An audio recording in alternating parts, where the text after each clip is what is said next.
Bonjour à vous qui regardez cette vidéo. Je souhaite aborder aujourd'hui la question du mondialisme. Nous sommes le jeudi 13 décembre 2018, il est bientôt 16h30. Alors, traiter d'un problème de vocabulaire aujourd'hui, c'est donner quand même quelque part l'impression qu'on n'est pas tellement branché sur l'actualité. Eh bien, en fait, cette question du mondialisme est très actuelle. Alors, l'idée d'aborder cette question dans le cadre de vidéos qui sont en général visitées par très peu d'internautes, mais peu importe, l'idée m'en est venue quand j'ai participé il y a quelques jours à un débat au cours duquel j'ai évoqué l'oligarchie mondialiste. Et mon interlocuteur a jugé bon de reformuler mon propos en le modifiant légèrement, puisqu'il a évoqué l'oligarchie mondialisée. Alors, comme cet interlocuteur devait être très informé de ces questions, des sciences sociales, de l'histoire, des sciences politiques, tout ça, je me suis dit que ce glissement délibéré de sens avait dans son esprit un objectif. Alors l'objectif, c'est de faire en sorte que l'on confonde le mondialisme et la mondialisation. Alors, pour faire simple, encore une fois, on peut dire que la mondialisation est un phénomène très ancien, puisque des espèces, des êtres vivants se répandent sur la planète depuis des millions d'années, qu'il s'agisse de végétaux ou d'animaux.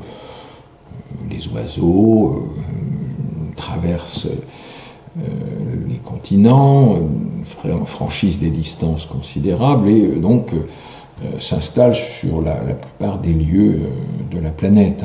Même chose pour des poissons ou des animaux terrestres même qui se déplacent sur de très grandes distances. Les humains ont fait la même chose.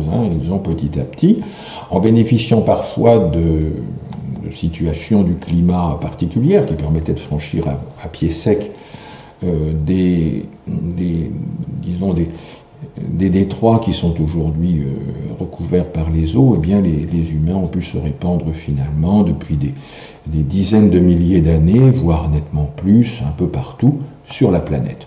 Aujourd'hui, les technologies permettent, en disposant par exemple d'un système de visioconférence, eh bien ça permet de tenir une réunion avec quelqu'un qui est à l'autre bout du monde, et même avec une salle spécialement équipée, eh bien sans se déplacer, pouvoir organiser ces visioconférences. Les bandes passantes aujourd'hui disponibles sur les réseaux permettent d'effectuer ce genre d'opération. Alors la mondialisation est quelque chose qui n'a rien de nouveau et qui aujourd'hui bien sûr connaît un essor nouveau, puisque maintenant on a avec la division internationale du travail, avec le libéralisme, ce qu'on appelle le libre-échange, on a tendance à faire voyager les marchandises, les hommes et les capitaux, qui sont des symboles électroniques. Eh bien, on a tendance à faire, je parle des capitaux monétaires, mais on a tendance à organiser des déplacements dans tous les sens.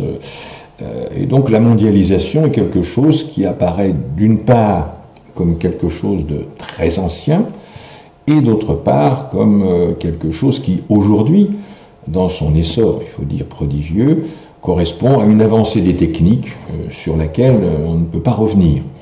Donc on ne peut pas être contre la mondialisation.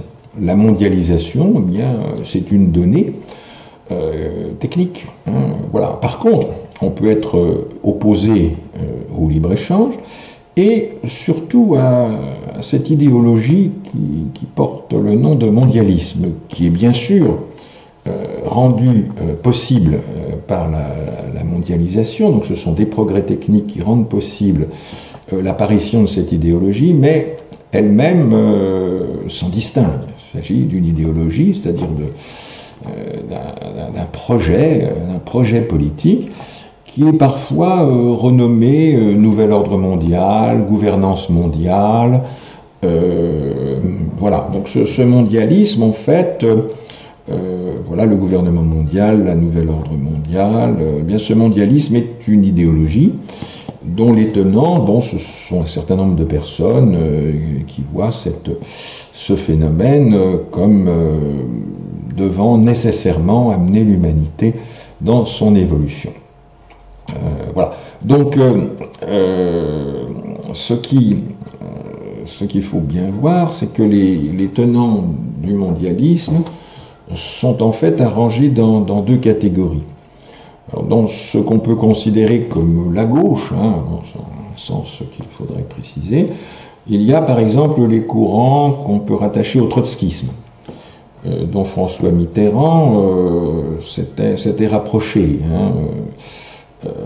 avec un objectif qui était celui de dézinguer le stalinisme. Bon, c'était aussi poussé par les États-Unis et les libéraux, parce que le deuxième courant mondialiste, le deuxième courant de pensée attaché au mondialisme, eh bien, ce sont justement les libéraux. Les capitalistes, notamment l'empire thalassocratique, les anglo-américains, qui sont très attachés à un projet, un hubris, une domination du monde. Ils veulent dominer la planète, et donc pour dominer la planète, eh bien, il faut arriver à un État mondial, un nouvel ordre mondial dont ils parlent volontiers, qu'ils évoquent régulièrement. Eh bien, ce nouvel ordre mondial, il est justement une expression, une manière de mettre en avant le mondialisme, qui est une idéologie donc de certaines personnes ou de certains dirigeants politiques dans quelques pays. Alors donc, deux faces, si on peut dire, entre le trotskisme et le libéralisme, ou le libre-échangisme débridé de ce mondialisme. Alors en quoi le mouvement des Gilets jaunes pourrait-il en fait être analysé comme une opposition au mondialisme? Alors, on a entendu très, très longtemps, et on l'entend encore aujourd'hui, que les nations, c'est la guerre. Alors, ceux qui proféraient cette observation, qui était très pertinente, c'était surtout à la fin de la Deuxième Guerre mondiale, étaient assez bizarrement ceux qui en avaient été à l'origine, en montant un peu plus loin, vers le XXe siècle était le siècle, disons, de l'essor progressif des Anglo-Américains et de la déconfiture des puissances continentales. Et ces puissances continentales, dont les rivalités, les querelles avaient été de manière très astucieuse alimentées par l'Empire anglo-américain, l'Empire britannique au départ, et puis l'Empire anglo-américain ensuite, eh bien, effectivement, ces pays avaient été dévastés par les guerres du XXe siècle, et cette dévastation permettait à certains de dire non, ça ne va pas du tout, il faut faire quelque chose pour que ces choses ne se renouvellent pas. Et donc l'Union européenne a été une première étape vers la gouvernance mondiale, le nouvel ordre mondial, voilà. Et donc cette mise en place par les mondialistes de cette idéologie a coïncidé avec un certain nombre de drames historiques dont ils étaient les instigateurs. C'est assez spécial comme démarche. Il faut observer d'ailleurs ces choses-là en regardant les détails, parce que là, bien sûr, en quelques minutes, il n'est pas possible de présenter beaucoup de détails. Mais revenons sur ce mouvement des Gilets jaunes. Eh bien, en fait, c'est ce que j'avais dit il y a quelques jours, dans ce mouvement des Gilets jaunes, il y a directement la critique d'une démarche que j'ai qualifiée de tiers-mondialisation. Et justement, la tiers-mondialisation de la France, mais également de l'ensemble des pays d'Europe et des pays développés en général, eh bien, cette tiers-mondialisation est très intimement liée au projet mondialiste. Alors, j'avais présenté un petit schéma que j'ai repris ici, bon, qui montre un petit peu comment tout cela se passe. Alors, bien sûr, ce schéma est éminemment perfectible, et puis il y a des personnes qui vont analyser les choses différemment. Ça, c'est le propre des sciences sociales que de donner lieu à débat. Alors, dans ce schéma, il y a l'oligarchie. L'oligarchie, en gros, c'est une personne sur 1 million. Vous voyez, ça fait... Alors, si on ne tient compte que des seuls pays développés, ce qui est tout à fait recommandé, eh bien, on a une oligarchie qui représente quelques milliers de personnes au niveau mondial. Alors, les personnes qu'on qualifie de complotistes sont celles qui cherchent à nommer des membres de cette oligarchie mondialiste. En fait, c'est effectivement une démarche qui est un peu ridicule, parce que quelques milliers de personnes, si on voulait les nommer de façon exhaustive, ce serait assez long. D'autre part, ce sont des personnes qui ont la grande sagesse de la discrétion. C'est-à-dire que vous n'allez pas pouvoir les repérer dans une foule, si elles ont l'idée de s'y déplacer. Leur venir à l'esprit de le faire. Ces gens, bien sûr, ont un très grand pouvoir, mais ils ont le souci, tout à fait prudent et tout à fait sage, de la discrétion. Donc ils ne vont pas s'afficher, passer dans les médias, etc. Vous ne les verrez pas à la télé. Bon, alors c'est cette oligarchie mondialiste, des personnages un peu secrets, très discrets, mais qui ont un grand pouvoir. Alors, bon, évidemment, ils vont, s'ils ont besoin d'agir, ils vont pouvoir utiliser des intermédiaires. Et ces intermédiaires, c'est ce que j'appelle la classe dominante. Alors cette classe dominante, elle est très hétérogène, et elle a une vocation d'ingénierie sociale, et elle, par contre, est très médiatisée. Qu'est-ce qu'on trouve dans cette classe dominante? On trouve bien sûr les grands élus, je ne parle pas des maires des petites communes, bien sûr, les grands élus, des intellectuels médiatiques qui sont toujours à la recherche d'un cadrage, des journalistes, bien entendu, qui sont leurs interlocuteurs, voilà. Vous trouvez également des dirigeants syndicaux qui jouent un rôle absolument essentiel. Et puis vous trouvez, éventuellement des personnes qui sont disons, à la tête d'un certain nombre d'organisations, par exemple religieuses ou d'autres, des ONG. Donc cette classe dominante, eh bien, elle, au contraire, très médiatisée. C'est une personne sur 1000 à peu près.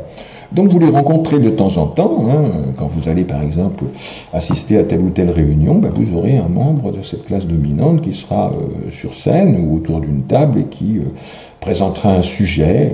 Ce sera par exemple un intellectuel médiatique qui présentera un ouvrage, ce sera par exemple un grand élu qui fera un discours présentant son programme ou le programme de son parti. Bon, les dirigeants des partis, bien sûr, sont membres de cette classe dominante. Et puis donc leur mission, elle est de réaliser un interfaçage entre l'oligarchie qu'on ne connaît pas et la classe moyenne qui est là. Alors cette classe moyenne, elle va recevoir donc des signaux depuis la classe dominante. Mais cette classe moyenne est elle aussi très hétérogène. Il y a au sommet de cette classe ce qu'on peut appeler la classe dirigeante, qui est constituée de personnes qui ont une mission qui est de contrôler l'ensemble de la classe moyenne à laquelle ils appartiennent. Contrôler l'ensemble de cette classe moyenne en suivant les injonctions de la classe dominante. Voilà. Donc à partir de là, cette classe dirigeante va contrôler la classe moyenne. On y trouve bien sûr un certain nombre de fonctionnaires, des hauts fonctionnaires, des patrons, voilà, des petits patrons. Les grands patrons sont quand même plutôt dans la classe dominante. Souvent, ils en profitent pour obtenir un poste d'élu en même temps. Bon, mais pas toujours. Il y a des grands patrons qui se contentent de leur fonction de direction d'organisation privée. Et puis, il y a des hauts fonctionnaires, vous avez des médecins, des avocats, toutes sortes de personnes qui encadrent la classe moyenne, laquelle, elle, va être directement attelée à des missions de production qui peuvent comporter des missions de contrôle à un petit niveau. On y trouverait des cadres moyens, enfin pas mal de personnes. Aujourd'hui, en France, il y a plus de col blanc que de col bleu, c'est-à-dire qu'on trouve moins d'ouvriers que de cadres, mais tout ça, ça fait partie d'une classe moyenne qui est chapeautée par une classe dirigeante qui elle-même reçoit les injonctions de la classe dominante. Et puis, vous avez les pauvres. Alors aujourd'hui, en France, cette question des pauvres a une grande actualité, puisque au fil des décennies, s'est mis en place, après les 30 Glorieuses, au fil des décennies, s'est mis en place, avec les crises de l'énergie, enfin, différents phénomènes, la géopolitique, les injonctions depuis Bruxelles venant de l'Union européenne, enfin toutes ces évolutions ont amené eh bien, les pauvres à devenir de plus en plus nombreux. Alors ce phénomène doit être observé de manière attentive, parce qu'en fait, dans une perspective de tiers-mondialisation, eh bien, il convient que cette classe moyenne, petit à petit, tombe dans la classe des pauvres. Et ceci est rendu possible aujourd'hui grâce au progrès des techniques, c'est-à-dire la dictature électronique, avec tous les outils qu'on connaît, que tout le monde utilise sans précaution d'ailleurs, et également l'ingénierie sociale, les progrès dans les sciences sociales, dans la manipulation des foules par les médias, et puis aujourd'hui, simplement la restriction monétaire par les taxes, où il y a d'autres dispositifs qui permettent d'obtenir le même résultat. Et donc le mouvement des Gilets jaunes est très directement un mouvement d'opposition à la paupérisation qui est en train de grignoter cette classe moyenne pour l'amener dans la classe des pauvres.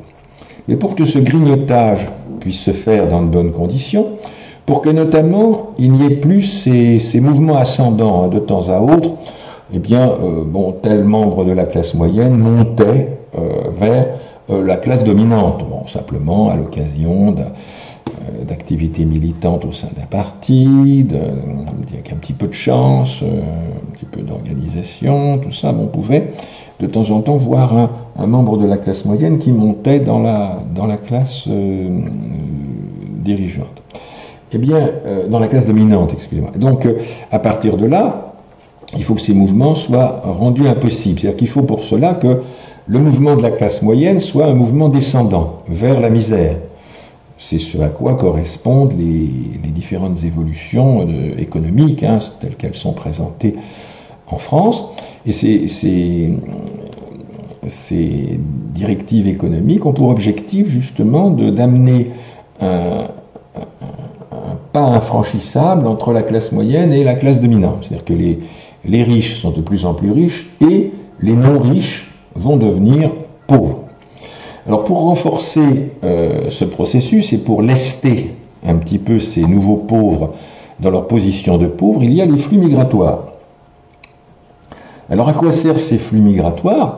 Alors c'est assez compliqué, on pourrait parler de ça très longuement, mais il y a quand même l'idée que la bonne tiers-mondialisation ne peut se réaliser que si on fait venir des gens qui sont déjà dans des pays du tiers-monde, qu'on les fait venir dans les pays développés.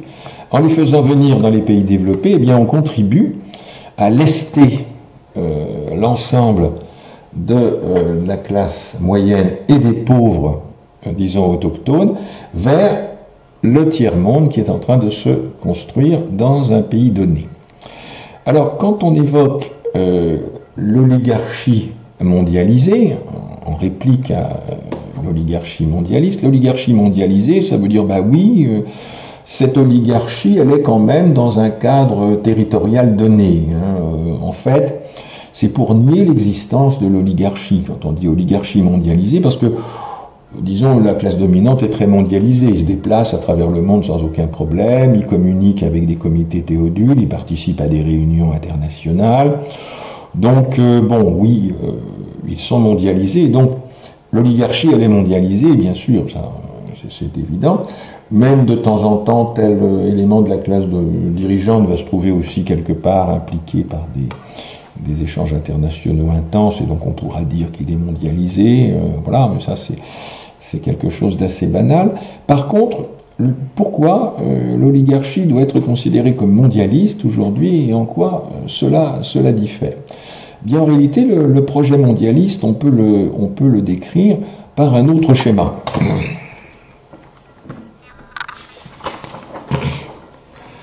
Alors dans ce schéma, ici vous avez l'oligarchie qui est toujours là, mais ce schéma-là, il ne décrit plus la France, il ne décrit plus un territoire particulier, mais il décrit l'ensemble du monde. Vous avez l'oligarchie, vous avez la gouvernance mondiale qui est assurée par le panoptique bioélectronique. C'est-à-dire que c'est une dictature totale, il n'y a pas la moindre once de démocratie dans tout ça. Vous avez des groupuscules à effectifs très faibles, j'appelle l'oligarchie. Ce sont des porteurs d'une idéologie qui vise à répandre au niveau mondial une gouvernance. Cette gouvernance est assurée par le panoptique bioélectronique. Donc vous avez, avec les téléphones portables, la monnaie électronique, les caméras qu'on trouve un peu partout. Aujourd'hui, le contrôle peut être assuré par des drones. Vous avez tout plein de dispositifs qui ne cessent de se multiplier à très grande vitesse. Hein. Et donc on va contrôler des masses. Ici, donc, toutes les populations du monde vont relever, disons, d'une catégorie unique. Ce seront les masses et l'oligarchie. Donc ça, c'est le projet de gouvernance mondiale tel qu'on le présente dans certains cercles. Hein. Alors il y a quelque chose qui est inquiétant, c'est que nous sommes actuellement 7 milliards d'humains sur Terre, un peu plus, et donc on peut imaginer que l'oligarchie a le souci de préserver son avenir. Et son avenir passe par la préservation d'un petit peu de biosphère, parce que bon, ils en ont bousillé une bonne partie, mais ils ont quand même depuis quelques années mis en réserve des semences, toutes sortes de précautions qui sont prises par l'oligarchie, pour éventuellement se réserver un avenir assez long. Donc on peut craindre qu'ils aient l'idée de réduire drastiquement les effectifs des masses. Alors vous pouvez, sur Internet, chercher, en Géorgie, il y a un monolithe qui a été construit, alors ça s'appelle les Jagagai Stones, et ce monolithe, eh bien, il est porteur d'inscriptions en plusieurs langues, il n'y a pas le français, d'inscriptions en plusieurs langues, et donc c'est intéressant, hein, on y trouve des hiéroglyphes égyptiens, c'est intéressant, on y trouve un certain nombre d'autres langues, sauf le français, et donc sur ce monolithe, sur ces Jagagai Stones, eh bien, vous trouvez un projet démographique qui devrait ramener les effectifs de l'humanité à 500 millions. Alors si on passe de 7 milliards à 500 millions, si on imagine qu'entre-temps on sera passé à 10 milliards, ben ça veut dire qu'on va ne garder que 500 millions sur 2 milliards. Bon, bah, ça fait un vingtième, hein, voilà, on va diviser par 20 les effectifs de la population, passer de 10 milliards à 500 millions. C'est inquiétant, d'autant que les uns et les autres, on a très peu de chances de faire partie du 20e en question. Parce qu'on peut facilement penser que l'oligarchie, bien sûr, se mettra parmi les survivants, et elle aura besoin de 500 millions de personnes qui réfléchiront, hein, qui seront peut-être éventuellement des intellectuels autour d'eux, qui partageront la même vision du monde, quelques esclaves, et puis le reste, tout cela sera fait par des machines ou par des automates. Donc le mondialisme, c'est ça. Donc quand on critique, quand on fait, disons, glisser le sens de mondialiste vers mondialisé, c'est-à-dire qu'on veut rester sur l'ancien schéma, c'est-à-dire où ça se passe à l'intérieur d'un pays. Or là, c'est un projet de destruction des frontières. Ça a commencé avec l'Union européenne, dont on voit très bien que les décisions qui sont prises de manière totalement démocratique s'imposent à tous les pays d'Europe. Les Gilets jaunes qui dénoncent la politique fiscale française, en réalité, s'en prennent aux directives de Bruxelles. Ces directives de Bruxelles, elles sont issues de directives moins explicites, mais venant de la Réserve fédérale américaine, ou disons des grands stratèges du mondialisme. Et ces grands stratèges du mondialisme, eh bien évidemment, des gens qu'on ne connaît pas, qui ne se présentent jamais à la moindre élection, comme le disait François Hollande dans son discours de campagne. Hein. Il disait que son ennemi, c'était le monde de la finance. Bon, en réalité, ça ne veut pas dire grand-chose. Le monde de la finance, ça ne veut pas dire grand-chose. Il aurait dû dire de façon plus explicite, mon ennemi, c'est l'oligarchie mondialiste. Il aurait dit ça, il aurait pu connaître quelques problèmes. Donc dès l'instant qu'on dit mon adversaire c'est le monde de la finance, on préserve cette espèce de nuage de de l'oligarchie mondialiste.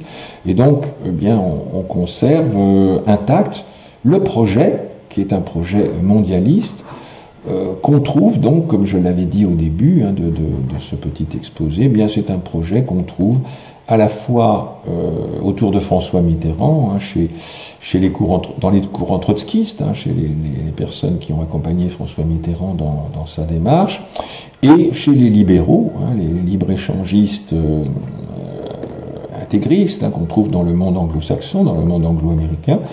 Eh bien, l'ensemble de ces acteurs qui nous préparent un avenir très funeste, vous avez très peu de chance d'être dans le bon 20e, et puis même si vous étiez dans le bon 20e, l'existence qui vous serait réservée ne serait pas forcément palpitante. Voilà. Alors je ne voudrais pas m'étendre trop longtemps sur cette petite leçon de vocabulaire. Il y avait chez moi l'idée de dissiper cette confusion installée délibérément entre mondialisme et mondialisation. Alors, ces personnes comme moi qui se posent ces questions sont parfois rangées dans la catégorie des complotistes. On trouve, c'est vrai, des analyses un peu vasouillardes. Bon, en fait, il s'agit de situations qui ont un caractère politique, économique, et qui sont observables par tout le monde. Et notamment, cette lutte des Gilets jaunes, eh bien, il faut qu'elle se poursuive dans le sens justement d'une lutte contre le mondialisme. Je vous remercie de votre attention.